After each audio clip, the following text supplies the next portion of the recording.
고린도후서 6장 14절, 15절 말씀 우리 같이 한 목소리로 봉독하고 말씀 묵상 나누도록 하겠습니다. 같이 봉독하겠습니다. 너희는 믿지 않는 자와 멍에를 함께 매지 말라. 의와 불법이 어찌 함께하며 빛과 어둠이 어찌 사귀며 그리스도와 벨리알이 어찌 조화되며 믿는 자와 믿지 않는 자가 어찌 상관하며. 아멘. 자, 말씀의 중간에 한 문장이 다 끝나지 않았는데 허리를 뚝 끊기는 했습니다만 조금 길어지는 것 같아서 거기서 끊었고요. 이 말씀은 우리가 익히 알 거라고 생각합니다. 자, 고린도 후서니까 바울이 고린도 교회에 쓴 편지죠. 그러니까 바울이 목회자의 입장에서 고린도 교회 성도들에게 쓴 편지다. 그러면 우리는 이 내용을 나에게 주는 목회자의 권면이다 이렇게 들어도 무방할 겁니다. 근데 내용이 뭐냐? 믿지 않는 자와 멍에를 함께 매지 마라. 이런 얘기를 하고 있습니다. 말씀을 통해서 예전에 누군가에게 이 말씀의 설교 내용을 많이 들으셨을 거라고 저는 짐작을 합니다. 질문 하나 해볼게요. 그리스도인으로서 우리가 세상을 살아갈 때에 아이덴티티, 정체성을 가지고 살아갑니다. 그 중에 성경에서 찾을 수 있는 예수님이 믿는 사람들을 향해서 너희는 뭐다 두 가지, 너희는 뭐와 뭐다 라고 말씀하신 게 있어요. 다들 알고 계신 거고 지금 생각나신 분도 있을 거예요. 두 개 얘기하셨어요. 너희는 세상의 소금이고 빛이다 이렇게 얘기하신 내용이 있어요. 소금 얘기하시면서 뭐라고 하시냐면 소금은 맛을 내는 것이다. 그래서 너희가 세상에 맛을 내는 그런 삶을 살아라 얘기하시고요. 빛을 얘기하실 때는 등을 켜서 우리가 안 보이는데 감춰놓지 않고 높은 곳에 잘 보이는 곳에 달아놓는다. 산 꼭대기에 있는 마을은 멀리에서도 다 보이기 때문에 거기에 빛이 비치는 것 같다. 이런 말씀을 하세요. 무슨 얘기냐면 이 빛이라는 얘기는 우리가 잘 되고 영광스럽게 되고 이런 의미의 빛이 아니고 밝은 빛 가운데 조명을 받는 것처럼 우리는 세상 사람들에게 드러나 보인다 하는 얘기를 하신 거예요. 너희는 세상의 소금과 빛이다 이 얘기는 세상을 향한 영향력을 말씀하신 거라고 생각을 할 수 있어요. 소금은 음식에 들어가서 맛을 냅니다. 음식들을 맛이 잘 섞이게 만들어주고 좋은 맛들이 더 살아나게 만들어주죠. 성도는 믿는 사람들은 세상에서 그렇게 소금처럼 세상에 좋은 영향을 미치면서 그렇게 살아야 된다. 그리고 다 드러나 보이니 엉뚱하게 살면 안 되고 하나님 뜻대로 복음을 드러내는 삶을 살아야 된다. 이런 말씀을 하신 것이라고 저는 그렇게 생각합니다. 자, 이 예수님의 너희는 세상의 소금과 빛이다 라는 정체성에 대한 말씀 하고요. 이 생각하고 지금 바울이 고린도 교회 성도들을 향해서 믿지 않는 사람과 멍에를 함께 매지 마라 라고 하는 얘기하고 연결을 해보면 뭔가 부딪힌다는 느낌이 드는 게 사실입니다. 왜냐하면 세상의 소금과 빛으로 살려면 세상 속에서 세상 사람들과 함께 만나면서 영향을 주고 받아야 할 텐데 바울은 뭐라고 하냐면 믿지 않는 사람과 멍에를 함께 매지 마라. 이게 뭘 얘기하는 걸까? 뭘 어떻게 하라는 걸까 하는 의문을 갖게 만들면서 믿지 않는 사람들과 관계 맺지 말고 믿는 사람들끼리만 관계를 맺고 살아라 하는 얘기인가 하는 생각을 하면 이게 안 맞는 것 같은 느낌이 들어요. 저는 그렇더라고요. 그럼 우리가 예수님 말씀을 따라야 되나요? 바울의 이야기를 들어야 되나요? 근데 꼭 이렇게 나눠서 생각할 것이 아니라 이걸 조화가 될 수 있도록 좀 정리해서 보는 지혜가 필요한 것 같아요. 세상 사람들과 부딪히지 않고 뒤섞이지 않고 만나지 않고 어떻게 영향을 미칠 수 있을까요? 그럴 수가 없죠. 오늘 이 주제에 대해서 같이 묵상하고 나누면 좋겠습니다. 우선 현실적인 얘기를 좀 해보겠습니다. 사실 저는 이런 면에 있어서는 여러분들보다 훨씬 덜 민감한 편이라고 생각해요. 제가 만나는 대부분의 사람들은 교회 다니는 사람들, 신앙 있는 사람들이죠. 밖에 있는 사람들을 만나고 싶어도 한계가 있어요. 제가 어떤 활동을 막 활발하게 하면 모를까 또 그런 모습도 아니기 때문에 세상 사람들을 만나는 데 있어서는 여러분들하고는 좀 다를 수도 있어요, 경험이. 근데 어쨌든 제가 느끼고 생각하는 바가 있는데 여러분은 어떠신가 한번 생각해 보세요. 교회 다니는 사람들과 만날 때 우리 교인뿐 아니라 밖에서 만났는데 교회 다니는 사람들하고 이렇게 만나고 이야기하고 할 때 하고 교회 안 다니는 사람들을 만나서 이야기하고 일하고 그럴 때 하고 느낌이 어떤가 한번 비교해 보세요. 이게 교회 다니는 사람은 다 이렇더라. 교회 안 다니는 사람들은 다 저렇더라. 이렇게 말할 수는 없죠. 근데 교회 다니는 사람들과 만날 때에 공통적으로 느끼는 어떤 느낌이 있을 수 있고요. 교회 다니지 않는 사람들과 만났을 때 느끼는 어떤 공통적인 느낌이 대조되는 부분이 있을 수 있겠죠. 어떤 생각이 들으세요? 사람마다 다를 거예요. 경험에 따라서 다를 거고요. 근데 만약에 어떤 사람이 교회 다니는 사람들은 다 좋은데 사람들이 참 답답해. 이런 말을 하면 이해가 되세요? 이해가 되는 분도 있을 것 같아요. 어떤 사람은 또 이렇게 말할 수 있습니다. 교회 다니는 사람들보다 교회 안 다니는 사람들이 훨씬 더 인격적이고 정말 법 없이도 살 사람들이고 그런 사람들이 훨씬 더 많아. 진짜 그런지 안 그런지 모르겠지만 어떤 느낌인지 알 것 같을 수도 있어요. 제가 제한적인 관계 속에서 사람들을 만나지만 그럼에도 불구하고 교회 다니는 분들의 좀 고집스러운 부분도 경험을 하고 교회 다니지 않는 분들의 올바름도 경험을 해봅니다. 물론 교회 안에도 올바르고 하나님 뜻 안에서 올바름까지 겸비한 좋은 분들이 많이 있어요. 그리고 물론 교회 밖에 나가면 정말 이상하고 나쁜 사람들도 많이 있어요. 그렇긴 한데 느낌이 조금 다른 부분이 있어요. 절대적으로 비교해 볼 때 여러분 교회에 다니는 분과 친구하는 게 좋습니까? 교회 밖의 사람과 친구하는 게 또 편하고 좋습니까? 경험에 따라 다르겠지만 어떤 답이 나오실 거예요. 그것에 대해서 오늘 바울은 뭐라고 말해요? 믿지 않는 사람과 멍에를 함께 매지 마라. 멍에를 맨다는 얘기는 같이 어떤 일을 하는데 같이 팀을 이루는 것을 생각하기 쉬운 그런 표현이죠.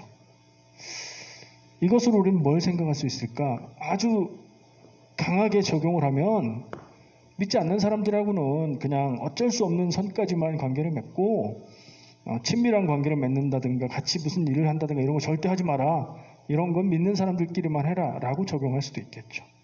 근데 조금 더 생각을 다르게 해보면 그렇게까지 생각하지 않고 어떤 부분에 있어서는 우리가 이 사귀고 만나고 교제하는 관계를 성도들하고 할 필요가 있고 또 어떤 일에 대해서는 그거와 관계없이 넓게 만나는 것도 괜찮겠다는 그런 생각까지도 할 수 있을 것 같아요.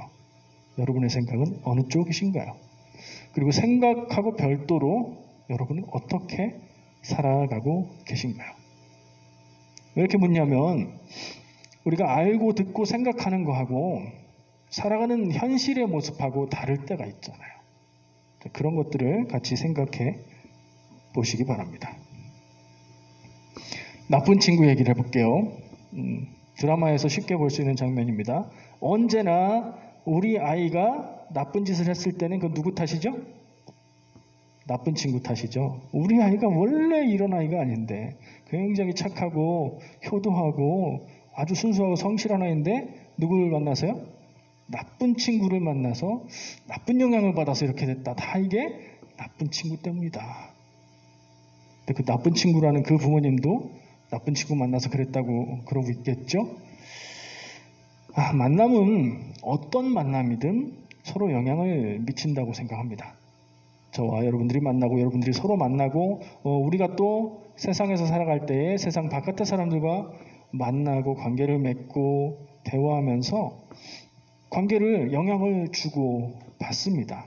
좋은 영향을 미칠 수도 있고 좋은 영향을 받을 수도 있고 나쁜 영향을 미칠 수도 있고 나쁜 영향을 받을 수도 있죠. 영향은 받기만 하는 것도 아니고 주기만 하는 것도 아니고 서로 주고 받는 거예요. 그래서 이런 것만 가지고 생각을 해볼 때 우리가 만남을 선택할 수 있다면 좋은 만남, 좋은 영향을 내가 받고 좋은 영향을 줄 수 있는 만남은 많이 만나면 좋겠죠. 근데 나쁜 영향을 받고 상처를 받고 내 인생에 플러스가 안 되는 이런 만남들이 있다면 안 만나는 게 좋겠죠. 우리가 그것들을 이렇게 구별하고 그리고 끊겠다 싶어서 끊을 수 있다면 그렇게 하면 좋겠다는 생각도 들어요. 근데 얘기했듯이 영향을 내가 받기만 하는 게 아니라 내가 주기도 한단 말이에요. 그러니까 어떤 사람을 만나고 어떤 사람은 만나지 말까도 우리가 고민해야 될 바지만 내가 만나는 사람들에게 그 어떤 사람이 될까 이것도 깊이 생각해 봐야 될 거예요. 그런 얘기들 농담으로 많이 하더라고요. 세상에 어디 가도 정말 이상한 사람이 있는데 내가 있는 주변에는 이상한 사람들이 하나도 없다. 그럼 바로 네가 이상한 사람이다. 그런 얘기 농담으로 하더라고요. 몰라요. 자기 자신을 모르기 때문에 저도 그게 늘 두려워요. 저는 당연하다고 생각하는 게 너무 이상한 그런 모습일 수도 있겠다. 그런 생각을 하거든요. 만남에 대해서 영향을 주고받는 거 간단하게 한마디로 말하자면 네 글자 한자성어 사자성어로 말하면 뭐예요? 근묵자흑이죠. 먹을 가까이 하면 먹이 묻게 돼 있다. 좋은 영향을 받을 수 있는 사람을 계속 만나면 좋은 영향을 받을 거고 나쁜 영향을 받을 사람들을 계속 만나면 나쁜 영향을 받을 거다. 근데 더 생각해야 될 것은 내가 받기만 하는 게 아니라 나도 영향을 주고 있다는 것을 생각해야 된다. 그런 생각을 해보기 위해서 나쁜 친구 얘기를 해봤습니다. 그런 생각을 해보니까요. 우리가 만남에 대해서 관계에 대해서 생각할 때는 내가 누구를 만나고 누구를 만나지 말아야 될까에 집중해서 생각하는데 더 생각해 보니까 내가 어떤지에 따라서 영향을 주고받는 거라니까 나쁜 영향을 나한테 미치려고 하더라도 내가 수준이 낮고 내가 유치하고 내가 생각이 짧을 때는 나쁜 영향을 받을 수 있겠지만 내가 좀 수준이 성장했고 지혜롭고 믿음도 어느 정도 수준이 되었다면 그런 사람을 만나도 나쁜 영향 받지 않을 수 있겠죠. 그리고 내가 누군가를 만나서 나는 좋은 영향을 받는데 나는 그 사람에게 좋은 영향을 못 준다. 내 수준이 한참 밑에라. 그런 관계일지라도 만약에 내 수준이 나아지고 성장하고 지혜롭고 믿음이 좋아진다면 다른 사람에게도 좋은 영향을 미칠 수 있겠죠. 뭘 얘기하는 거냐면 나의 수준이 더 중요하다. 나의 모습이 더 중요하다. 그런 생각을 하는 거예요.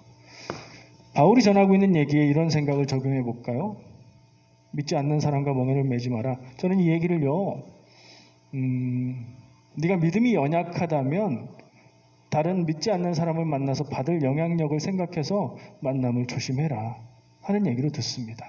그리고 네가 믿음의 연륜이 있고 지혜가 있고 복음을 전하고자 하는 열정이 있다면 넓게 만나서 복음을 전하고 좋은 영향력을 미쳐라 라는 말로 받아들일 수 있다고 생각합니다. 그런 생각을 했을 때 이게 적용이 되는 거예요. 나의 믿음에 달렸다. 나의 수준에 달렸다. 내가 어떤 사람인지에 따라서 내가 만나도 괜찮은 범위의 한계가 또 넓어질 수도 있고 좁혀서 나를 좀 보호해야 될 필요도 있겠다. 이런 생각을 하게 되었습니다. 한번 생각해 볼 필요가 있는 거죠. 나는 어떤 상태인가? 나의 인격과 나의 생각과 나의 믿음의 수준은 어느 정도일까? 내가 누군가를 만났을 때에 인격적으로, 신앙적으로 좋은 영향을 미칠 수 있는 사람인가? 아니다 이렇게 답이 나오면 그렇게 되려고 좀 노력할 필요가 있을 것 같아요. 좀 애매한 얘기잖아요. 관계에 대한 얘기. 바울은 만나지 말라고 하는 것 같은데 저는 만날 수도 있고 안 만날 수도 있고 내 수준에 달렸다 뭐 이렇게 얘기하니까요. 그래서 현실적인 관계에 대한 가이드라인을 한번 생각해 봤어요. 일반적으로 적용할 수 있는 어떤 관계일 때는 안 만나는 게 낫고 어떤 관계일 때는 믿지 않는 사람도 만나는 게 괜찮겠다. 이런 생각을 해봤습니다. 여기서부터는 바울이 어떤 말씀에서 이것은 주의 명령이 아니다 라고 말한 부분이 있거든요. 그렇게 들으시면 될 것 같아요. 자, 결혼과 연애는 어떻습니까? 우리의 삶에 있어서 가장 중요한 관계. 연애하고 결혼하는데 믿는 사람과 해야 된다 이런 생각할 수도 있고요. 그게 뭐가 중요해? 그렇게 제한하면 가능성이 줄어들잖아. 내가 예뻐서 좋아했는데 안 믿으면 너무 아깝잖아. 내가 너무 멋있어서 좋아했는데 안 믿는다고 포기할 수 없잖아. 뭐 이런 생각도 할 수 있죠. 어떻게 하시겠습니까? 여러분들은 어떻게 선택하셨고, 저 뒤에 있는 분들은 어떻게 선택할 계획이시며 어떻습니까? 결혼과 연애는 제가 권면한다고 했죠. 현실적인 가이드라인이라고 했어요. 제 제안은 이렇습니다. 연애는 믿는 사람과 하는 게 좋다. 이유를 들어보세요. 그냥 답이 중요한 게 아니라 제가 생각하는 이유는 이렇습니다. 연애는 내면의 깊은 부분까지 우리가 만나고 영향을 주고 나누는 관계잖아요. 그렇기 때문에 우리가 영혼의 부분에 영향을 주고받는 부분이라서 믿음이 있는 사람하고 만나는 게 훨씬 낫다 이렇게 생각합니다. 그렇다고 해서 믿지 않는 사람은 그냥 다 제해버려라? 아니요, 그럴 것까지는 아니고 믿는 사람과 만나는 게 나은 것 같다 이 정도입니다. 결혼은요? 결혼은 일단은 연애하고 같은 조건을 포함하고요. 영혼의 깊은 부분, 내면의 깊은 부분을 함께 공유하고 나누고 게다가 인생의 모든 일들, 앞으로 일어날 인생의 모든 인생길을 공유하고 나눌 사람을 만나는 거예요. 그죠? 누구를 만나느냐에 따라서 내 인생이 이렇게도 될 수 있고 저렇게도 될 수 있어요. 그렇다면 이 관계, 연애와 결혼 관계는 믿는 사람 안에서 만나는 게 좋겠다는 생각을 합니다. 그렇다고 믿지 않는 사람은 안 된다는 건 아니에요.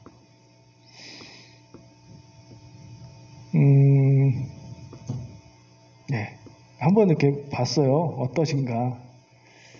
저희 부모님은 어머니는 믿음이 있는 분이었고 아버지는 믿음이 없는 분이었어요. 어머님이 믿음이 대단하셨나 봐요. 결혼하셨고 수년간, 금방은 안 됐어요. 수년간 전도하셔서 아버지도 교회 다니시게 됐고 권사님 되셨고 그렇게 돌아가셨어요. 근데 제가 그 여정을 봤잖아요. 어려서부터.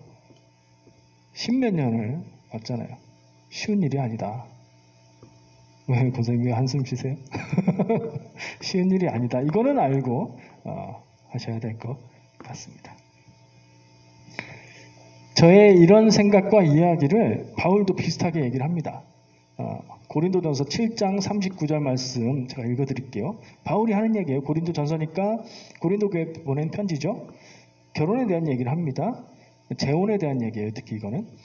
아내는 그 남편이 살아있는 동안에 매여 있다가 남편이 죽으면 자유로워 자기 뜻대로 시집가 할 것이나 주 안에서만 할 것이니라. 무슨 얘기죠? 남편이 죽으면 재혼해라. 근데 주 안에서만 해라. 믿는 사람하고만 해라. 지금까지 이전의 일들은 어찌됐든 어쩔 수 없는 거지만 선택의 폭이 있고 이제 재혼을 하게 되는데 그러면 그때는 선택할 수 있다면 믿는 사람을 선택하고 결혼을 해라 하는 권면을 하고 있는 거죠. 웬만하면 믿는 사람이랑 사귀고 결혼해라 하는 얘기예요. 근데 그 고린도전서 7장 39절엔 이렇게 말하고 있는데 그 같은 장 앞쪽에 12절 13절에 보면 또 다른 얘기를 합니다. 읽어드릴게요. 그 나머지 사람들에게 내가 말하노니 괄호 열고 이는 주의 명령이 아니라 괄호 닫고 제가 아까 살짝 얘기했던 그 표현이에요. 만일 어떤 형제에게 믿지 아니하는 아내가 있어 남편과 함께 살기를 좋아하거든 그를 버리지 말며 어떤 여자에게 믿지 아니하는 남편이 있어 아내와 함께 살기를 좋아하거든 그 남편을 버리지 말라. 그러니까 신앙이 없다는 것을 이유로 이혼하지 말라 하는 얘기를 하고 있고요. 믿지 아니하는 남편이 아내로 말미암아 거룩하게 되고 믿지 아니하는 아내가 남편으로 말미암아 거룩하게 되나니. 어떻게 이런 일이 일어나죠? 전도할 때. 근데 세상에서 제일 전도하기 힘든 사람이 누구예요? 남편, 아내, 배우자. 그걸 해내라는 얘기를 하고 있는 거예요. 그렇지 아니하면 너희 자녀도 깨끗하지 못하니라. 그러나 이제 거룩하니라. 이 앞에 12절 13절 말씀에 보면 믿지 않는 사람과의 결혼을 금하는 건 또 아니고 그렇게 우리가 생각할 수 있어요. 바울도 목회자로서 조언을 하는 거예요. 요약하면 웬만하면 믿는 사람과 연애하고 믿는 사람과 결혼해라. 그러나 정말 하나님이 주신 사람이라면 그 사람을 위해서 헌신하고 기도해서 전도해라.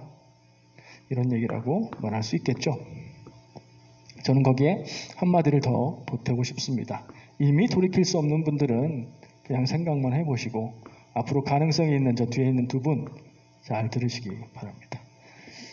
믿는 자든 믿지 않는 자든 결혼의 대상을 놓고 생각할 때에 저는 믿음보다도 더 먼저 생각해야 될 것이 있는데 그것은 여러분 뭐라고 생각하세요? 재산? 능력? 그것도 중요하죠. 인물 이런 거. 그것보다도 더 우선 봐야 되는 건 인격과 성품이라고 생각합니다. 성품은 타고나는 거예요. 사람마다 타고나는 성품이 있어요. 마음이 타고나기를 따뜻한 사람이 있고 좀 차가운 사람이 있고 다 달라요 하여튼. 근데 그래서 타고난 만큼 그 성품을 바꾸기가 쉽지 않아요. 그래서 그걸 잘 봐야 돼요. 인격은 가꾸어진 거예요. 아름답게 가꾸어진 인격을 갖춘 사람을 만나면 그 덕을 누가 봐요? 내가 보죠. 그래서 굉장히 중요한 인생에 대한 태도요, 사람의 관계에 대한 태도이기 때문에 성품과 인격을 최우선으로 보라 라고 말씀드려요. 뭐보다 먼저요? 신앙보다 먼저요. 신앙이 있고 교회 다녀도 인격과 성품이 형편없는 분들도 계시거든요. 신앙이 있다고 인격과 성품이 그냥 저절로 거듭나는 게 아니에요. 꽤 오랜 시간과 꽤 오랜 훈련을 통해서 거듭나요. 그러니까 웬만하면 상대를 보고 만날 때에 제일 먼저 성품과 인격을 잘 보고 해라. 인물도 봐야 되는데 인물 보기 전에 인격과 성품을 봐라. 능력도 봐야 되는데 그것보다 우선해서 인격과 성품을 보고 그러라는 조언을 합니다. 결혼하신 분들, 되돌릴 수 없는 분들 어떻게 할까요? 이 기준에 맞춰보면 한숨이 나오십니까? 아니면 그런 사람이야 이런 인정이 되십니까? 그렇게 인정이 되시면 너무 감사한 거죠. 그죠? 그 인정이 안 된다. 지나온 세월이 너무 괴롭다. 억울하다. 그렇게 생각하지 마시고요. 하나님이 나에게 맡겨주신 사람이다. 나의 사명이다. 이렇게 생각하시고 그 사람을 그런 사람으로 키워가시길 바랍니다. 기도해 주시고 사랑해 주시고 그러면 천천히 변하지만 변한다니까요. 안 변하지 않아요. 변합니다. 자, 첫 번째 얘기했던 건 연인과 결혼 관계에 대해서는 믿음을 가진 사람이 그래도 나은 것 같다. 그러나 아니어도 못하는 건 아니다. 이 정도 가이드를 드리고요. 두 번째, 믿음으로 가려서 만날 관계가 있다면 친구 관계라고 생각합니다. 그냥 나이가 같아서 친구, 모임에서 가까워서 친구, 그런 친구 말고요. 그런 친구는 다 만나세요. 다 만나는 게 좋은데 정말 가까운 친구, 베스트 프렌드. 내 비밀을 이야기하고 내 고민을 나누고 이렇게 얘기할 사람은 믿음 안에 있는 사람하고 교제를 하는 게 좋습니다. 왜냐하면 내 믿음은 곧 신앙과 관계에 대한 고민일 것이고, 그죠? 다 그런데 그걸 이렇게 믿지 않는 사람하고 나누려면 통역과 번역의 과정이 너무나 많이 필요하거든요. 깊이 나눌 수도 없고요. 친구 관계에서도 가장 가까운 친구라면 믿음 안에서 만나고 사귀는 게 좋다. 그러나 내가 베스트 프렌드인데 안 믿는다. 그렇다면 어떻게 해야 돼요? 사랑하는 마음으로 거룩하게 만들어야죠. 사랑하는 마음으로 전도하면 될 것 같아요. 그 외에는 신앙으로 인해서 가려 만날 필요는 없다고 생각합니다. 저는. 너무 풀어진 조언인가요? 말씀에서 이렇게 말하죠. 멍에를 함께 매지 말라 이렇게 표현해서 이건 쉽게 떠오르는 예가 있어요. 어떤 일을 하는데 같이 하는 거잖아요. 사업을 할 때 동업하지 마라. 이런 얘기들 많이 들어보셨을 거예요. 다행히 우리 교회는 사업을 하시는 분들이 그리 많지 않습니다. 저는 세상에서 제일 어려운 게 비즈니스 하는 것 같아요. 저한테는요. 체질이 안 맞아요. 막 따지고 계산하고 이렇게 하는 게 못해요. 저는 하면 오래 가지 않아서 닫아야 될 것 같은데, 자, 비즈니스, 사업을 하는데 동업을 할 경우가 있어요. 동업을 하는데 믿을 수 있는 사람하고 해야지, 신앙 있는 사람과 함께 해야 되겠다. 안 좋은 결과로 갈 가능성이 큽니다. 왜냐하면 사람이 배신하는 게 아니라 상황과 환경이 배신하는 거거든요. 사람이 나빠서가 아니라 어쩔 수 없는 상황들을 만나게 되거든요. 그렇죠? 그래서 이거 동업하지 마라 이런 조언으로만 받아들이면 좀 곤란하다는 생각이 들어요. 동업의 문제를 고민할 때 저는 이렇게 조언하고 싶어요. 비즈니스를 하려면 혼자 하세요. 동업은 그냥 하지 마세요. 믿는 사람이든 안 믿는 사람이든 하지 마세요. 동업을 하려거든 믿는 사람이냐 안 믿는 사람이냐가 아니라, 인격이 좋으냐 성품이 좋으냐가 아니라 조건과 모든 서류를 갖추고 계약 관계를 꼼꼼히 따져서 함께 하세요. 라고 조언을 하고 싶어요. 무슨 얘기인지 아시겠죠? 사람을 믿고 할 게 아니에요. 왜냐하면 일이 안 되는 게 사람 때문이 아니거든요. 근데 일이 안 되고 그랬을 때는 계약한 조건들과 상식에 의해서, 법에 의해서 판단하고 정리가 되어야 되기 때문에 사람을 보고 동업을 할 일은 아닌 거예요. 직장을 선택할 때도 중요한 요소가 될 수 있어요. 어떤 사람들은 오너가 믿는 기업이다, 여기는 믿음의 기업이다 이렇게 말하는 경우도 있어요. 그러나 그 기업이 세상 사람들에게는 많은 욕을 먹는 그런 기업도 있어요. 직장을 선택할 때 믿는 사람이 오너이냐 혹은 같이 일할 사람이 신앙인이냐 이걸 따지기보다 그 기업이 목표로 하는 것, 그 기업이 추구하고 있는 방향이 하나님의 뜻에 맞는가. 그러니까 하나님의 뜻이라고 얘기하면서 가는 길이 아니어도 가고 있는 길의 방향이 하나님의 뜻과 결이 같고 비슷하고 함께 갈 수 있는 길인가, 그걸 봐야 돼요. 직업을 선택하는데 그렇게 선택할 수 있으면 얼마나 좋겠어요. 이런 생각은 들지만 그래도 고민은 해야 된다는 거죠. 자, 마지막 정리하는 주제를 얘기할게요. 저는 바울이 믿지 않는 사람과 멍에를 매지 마라 하고 뒤에 예를 들어서 여러 가지 얘기를 하는 것은 세상을 살아가는, 그리고 사람들을 만나는 관계에 있어서 진지하게 그리고 믿음을 생각하면서 고민해야 된다라는 고민으로 받아들이면 될 것 같아요. 그 부분은 분명하거든요. 제가 얘기는 했지만 이건 저의 틀이고 저의 생각이고 여러분들의 생각이 다르실 수도 있어요. 나는 철저하게 믿는 사람을 만날 것이고 믿음 안에서 살아가겠다 이렇게 생각하셔도 귀한 결단이라고 생각해요. 그리고 제가 나눴던 생각들을 생각하면서 나는 누군가에게 좋은 영향력을 미치거나 나쁜 영향력을 줄 수 있는 사람을 만나도 나쁜 영향을 받지 않을 수 있는 수준이 아닌 것 같아. 그렇다면 나 자신을 보호할 필요가 있죠. 그럼 울타리를 칠 필요가 있는 거예요. 관계의 울타리를 한계를 좀 그을 필요도 있어요. 사람에 따라서. 나는 하나님이 주신 사명인 것 같아. 믿지 않는 사람들을 만나고 그들의 마음을 움직이고 감화시키고 그래서 주님의 도를, 구원의 도를, 복음을 전할 거야 라면 그 관계를 넘어서야 할 수 있는 일이죠. 그러면 넓은 관계를 선택할 수 있겠죠. 신앙적인 울타리를 만들어서 나를 보호할 것인가, 관계의 문을 열고 만나서 넓은 관계를 가질 것인가, 이거를 좀 진지하게 깊이 고민하고 선택하라. 이렇게 받아들이시기 바랍니다. 뭐가 맞고 뭐가 틀리다 이렇게 판단할 필요는 없는 것 같고요. 선택을 하되 이 일을 두고서 진지하게 고민하고 기도하면서 입장을 정리하고 정하라. 그런 노력이 필요하다. 그렇게 우리는 받아들일 수 있을 것 같아요. 저는 개인적으로는요, 제 입장이에요. 개인적으로는 관계의 문을 열고 넓게 만나되 신앙 여부로 사람을 가리지 않고 만남의 영향력을 생각하면서 가려서 만나려고 합니다.